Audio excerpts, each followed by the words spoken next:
क्षमा बड़न को चाहिए छोटन को उत्पात। बेटा, कवि रहीम खान कहते हैं कि क्षमा बड़न को चाहिए छोटन को उत्पात, का रहीम प्रभु को गयो भृगु जो मारी लात। अर्थात अड़ियल और जिद्दी ऋषि भृगु ने अगर प्रभु को लात मार दी तो इसमें प्रभु का क्या बिगड़ा। मान और सम्मान तो इतने बड़े महान ऋषि भृगु का ही गया ना। बेटा क्या समझे? दादाजी, जब भृगु ऋषि भी बड़े थे और प्रभु भी बड़े हैं, तो इन दोनों में से छोटा कौन हुआ? बात तो तेरी सही है बेटा। दादाजी, ऋषि तो बाद में आए पर भगवान तो पहले से ही थे, तो भगवान बड़े हुए ना। बात तो तेरी भी सही है। जब ये भी सही कह रही है, ये भी सही कह रहा है, तो आप क्या कह रहे हैं? अबे बात तो तू भी सही कह रहा है, मगर इस समय कवि रहीम खान के दोहे का अर्थ समझा रहा हूं। और अर्थ ये है कि छोटे अगर कोई गलती करें तो उन्हें क्षमा कर देना चाहिए। और ये बात बेटा सबको अपने ध्यान में रखनी चाहिए। सभी को मतलब आपको भी? हाँ, मतलब आप छोटों की गलतियां क्षमा कर देंगे, अगर हम कोई गलती करेंगे तो हमको भी क्षमा कर देंगे? हाँ। जब आपने हमको क्षमा कर ही दिया है तो हम आपको बता देते हैं कि हमने आपकी धोती फाड़ दी है। क्या? हमारे पास रुमाल खत्म हो गए थे तो हमने आपकी धोती फाड़कर अपने रुमाल बना लिए। अबे गधे, तुझे कब अकल आएगी? रुमाल खत्म हो गए थे, उसके लिए धोती फाड़ कर रुमाल बनाने की क्या जरूरत थी? अरे जाके बाजार से नए रुमाल खरीद लेते। आप भी अपनी धोती बाजार से ले लेना। तू चला जा यहाँ से, मेरी स्वर्गवासी पत्नी के दहेज। ये आपकी कमीज प्रेस होकर आई है, इसका क्या करें? करेगा क्या? जैसे मेरी धोती फाड़ दी ऐसे कमीज को भी फाड़ दे।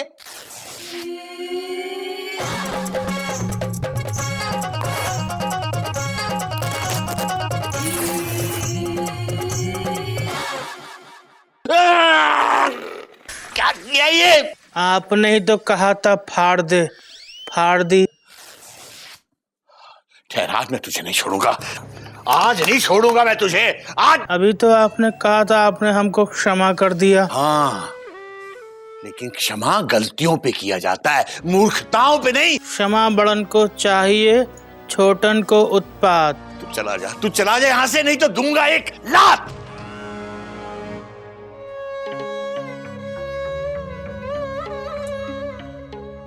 हे कवि रहीम खान, अगर आपको अपनी पत्नी के दहेज में ऐसा नौकर मिला होता तब मैं देखता कि कैसे आप ये दोहा लिखते। क्षमा करना रहीम खान साहब, क्षमा करना।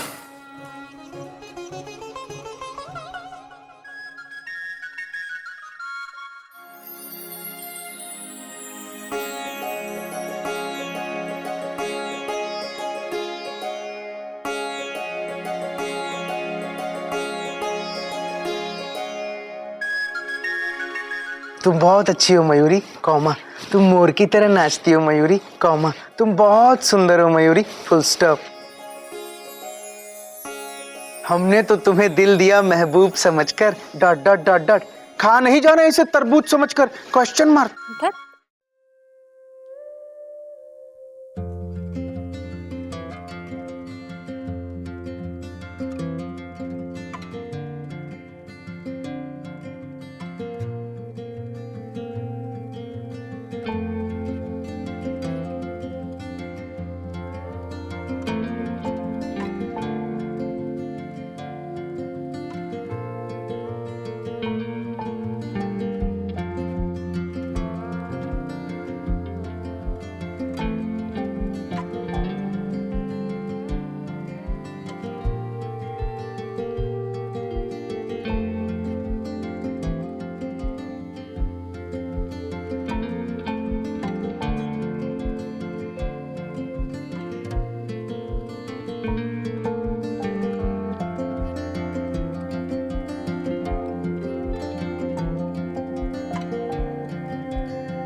कितनी बार कहा है तुमसे कि मुझे इस तरह मत उठाया करो। या तो बर्थ हिलाना बंद करो या फिर ये फैन ऑफ कर दो, मैं अपने आप उठ जाऊंगा। ये फैन चलता भी है जिसे मैं ऑफ कर दूं? अभी ठीक करता हूँ इसे।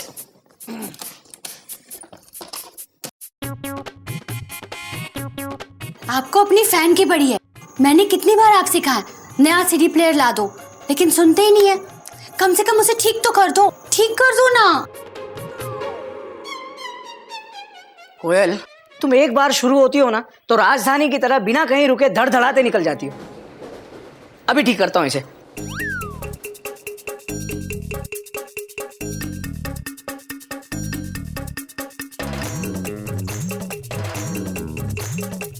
चालू करो। निंदिया से जागी बा। चालू करो मतलब सीडी प्लेयर चालू करो। ठीक हो क्या?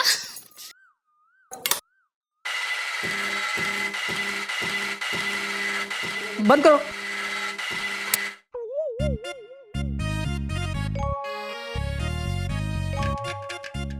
सच बताइए, आपको गाने अच्छे नहीं लगते ना? नहीं नहीं, गाने तो बहुत अच्छे लगते हैं, लेकिन मेरी आवाज में अच्छे नहीं लगते। कोई नई बात नहीं है कोयल। हाँ? मतलब मुझे तो तुम्हारी आवाज भी अच्छी लगती है और तुम्हारी आवाज में गाए हुए गाने भी अच्छे लगते हैं। चालू करो।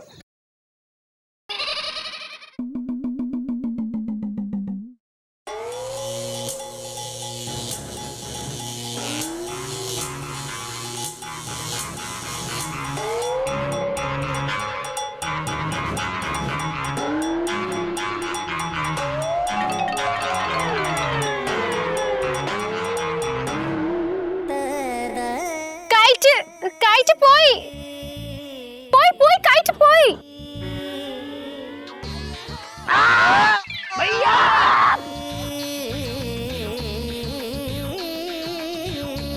भैया, जब भी आप उनको देखते हो आपका बैक गियर क्यों लग जाता है? अगर हम नहीं पकड़ते तो आपकी जयराम जी की हो जाती। अबे जिनको वो हो जाता है ना, उसे देखने का टाइम ही नहीं मिलता कि राइट में क्या हो रहा है, लेफ्ट में क्या हो रहा है। अबे टेंशन बहुत टाइट है। बाय गॉड, जब उधर देखता हूँ ना तो कुछ दिखाई नहीं देता। जैसे हमको आपकी पतंग दिखाई नहीं दे रही है। अबे बाप रे, इस जल्दी से टॉक एंड लुक देयर करके बता, क्या वो इधर ही देख रही है क्या? अबे डायरेक्ट मत देख, चीपनेस लगती है। साइड से देख, साइड से, प्यार से। भैया कैसे भी देख लो, वहाँ कोई है ही नहीं।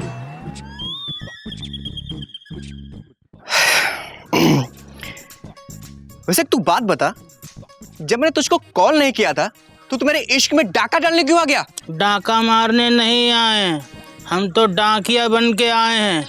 पूछने आए हैं ये कागज का पुर्जा आपका है क्या?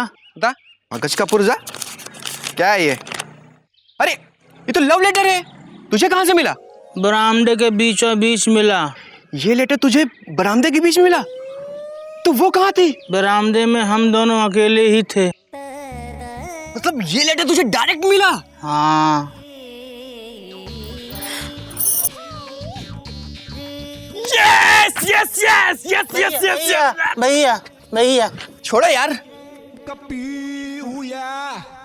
पहले लेटर फिर स्माइल। बेटा कपी, तुझे तो पता भी नहीं था कि उस साइड से बात यहां तक पहुंच चुकी है। दोनों तरफ है आग बराबर लगी हुई। अब तो तुझे जवाब देना ही पड़ेगा कपी, देना ही पड़ेगा।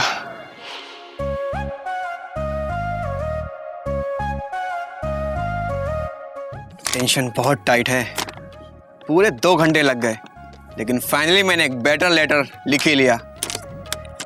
अभी कैट में बांधकर मेमना के सर पर लैंड करता हूँ। यस। कपी कपी कमाल हो गया बेटा। आज सुबह से जिससे भी पूछा कपी कहाँ है, कपी कहाँ है, सब कही की जवाब कभी छत पे है, कभी छत पे है, कभी पढ़ाई कर रहा है, कभी बिजी है। वाह, ये सब कागज ये फाड़ के क्यों फेंके मैं तूने? वो बाबूजी, मैं पढ़ाई कर रहा हूँ ना, ये सारे रफ वर्क के पेपर हैं बाबूजी। बहुत अच्छी बात है बेटा, वाह। लेकिन बेटा मुझे समझ नहीं आया, तूने ये छत पे कब से डेरा लगा लिया? वो क्या है ना कि अगले हफ्ते से मेरे फाइनल एग्जाम शुरू हो रहे हैं ना, तो इसीलिए मैं पूरे जोर शोर के साथ मेहनत कर रहा हूँ बाबूजी। वो क्या है ना कि इस छत पे तो किसी का जोर चलेगा नहीं मेरे पे, और इससे मेरी स्टडी भी ब्राइट होगी और मेरी टेंशन भी टाइट नहीं होगी, और कोई मुझे डिस्टर्ब ही नहीं करेगा बाबूजी।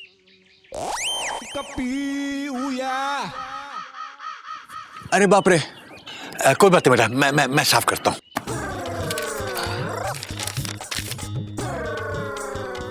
टेंशन बहुत टाइट है बाबूजी। ये आप क्या कर रहे हैं? मेरा लव लेटर। बेटा मुझे बड़ी खुशी है कि तू बहुत मन से पढ़ाई कर रहा है। जो काम आधे अधूरे मन से किया जाता है ना, वो काम हमेशा आधा अधूरा ही रहता है। इस बार तुझे बहुत अच्छे नंबरों से पास होना है, पता है? क्यों नहीं बाबूजी, जब पढ़ाई अच्छी होगी तो रिजल्ट भी ऑटोमेटिकली अच्छा ही आएगा ना बाबूजी। इसमें कहने वाली क्या बात है। लेकिन बाबूजी आप अचानक छत पे, कोई काम था मुझसे? बेटा कुछ नहीं, वो क्या है, ये मेरी गंजी है ना, ये जरा धुलने से रह गई थी, तो मुझे लगा कि आज शाम को तो तू अपने कपड़े धोने ही वाला है, तो साथ में ये भी तू धो देता। बस साबुन के पानी से निकालनी भर है। लेकिन नहीं बेटा नहीं, तेरी ये पढ़ाई ज्यादा जरूरी है, ये काम तो मैं गधा प्रसाद से करा लूंगा बेटा। अरे क्या बाबूजी, आप दीजिए ना मुझे। गधा प्रसाद ने आज तक कोई काम ढंग का किया है क्या? सब उल्टे पुल्टे काम करता है वो। वैसे भी बाबूजी मैं अपने 2 हफ्ते के कपड़े धोने वाला हूँ। मैं आपको 2 मिनट के अंदर सफेदी की चमकार मार के देता हूँ, एकदम व्हाइट एंड ब्राइट। शाबाश बेटा, तुझसे बहुत उम्मीदें हैं मुझे पता है। अच्छा बेटा अच्छा। अरे बाबूजी ये कहाँ ले जा रहे हैं? ये रफ पेपर है, मैं फेंक दूंगा इसको ना। मुझे मालूम है रफ पेपर है, तभी तो ले जा रहा हूँ कचरे के डिब्बे में डालने के लिए। अरे बाबूजी। अरे बेटा तुझे क्या लगता है मैं इतना सा काम भी नहीं कर सकता है? अरे बाबू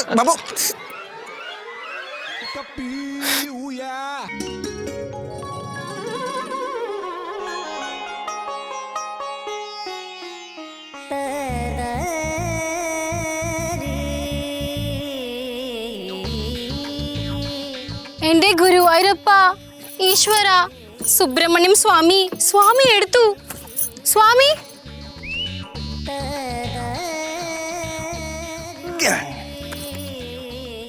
भैया ये और धो देना।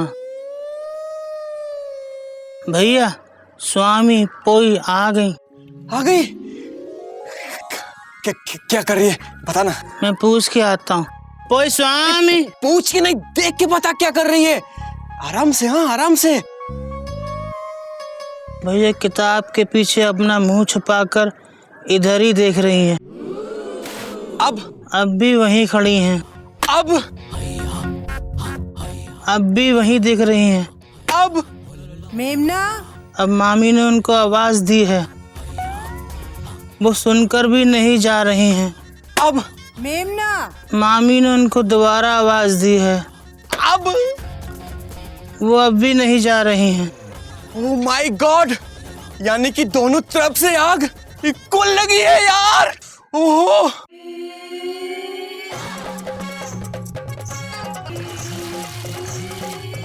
अबे ये क्या कर रहा है यार? भैया आप ही ने कहा था दोनों तरफ आग बराबर लगी है तो बुझा रहे हैं। अच्छा ये सब छोड़ो, वो वही है क्या? अब लगता है मामी उनको खींच के नीचे ले गई हैं। अरे वो फिर से आएगी, देख लेना। आई क्या? भैया सामने है। देखा ना, कहा था आएगी।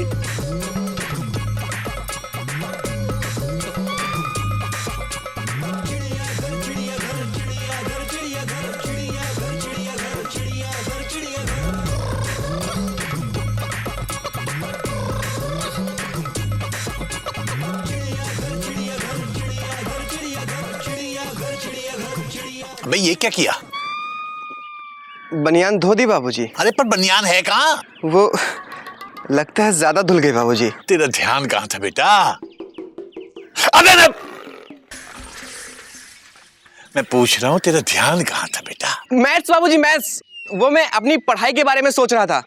वो क्या है ना कि इंटरमीडिएट बोर्ड के एग्जाम आ रहे हैं ना, तो टेंशन बहुत टाइट है। लेकिन पंडित जी ने कहा है मेरा फ्यूचर बहुत ब्राइट है।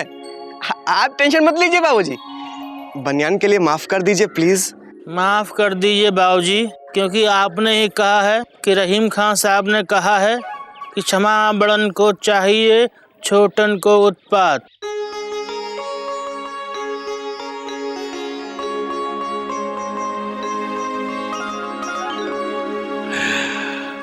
बेटा मुझे बहुत चिंता रहती थी कि कपी अपनी पढ़ाई को लेकर कब संजीदा होगा।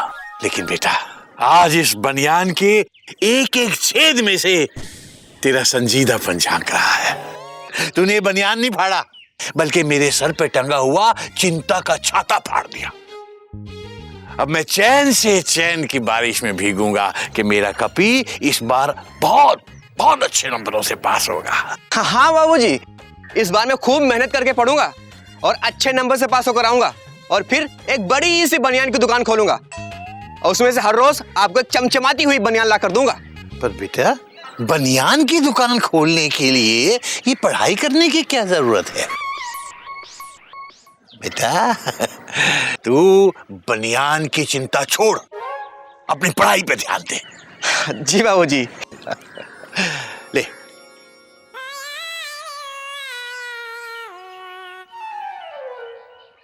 इसका क्या करें? पहन ले।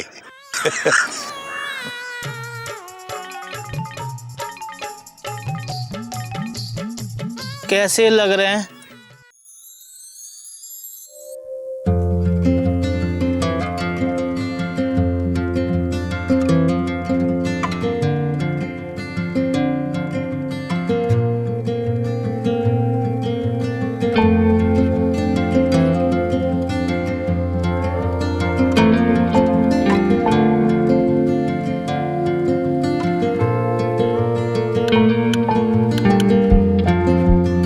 इसे क्या हुआ?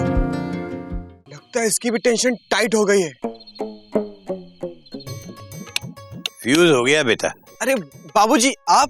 कोई बात नहीं, हमारे जमाने में भी बल्ब अक्सर फ्यूज हो जाया करते थे। ये ले नया बल्ब आया हूं, लगा ले। 1 मिनट मैं खुद लगा देता हूं।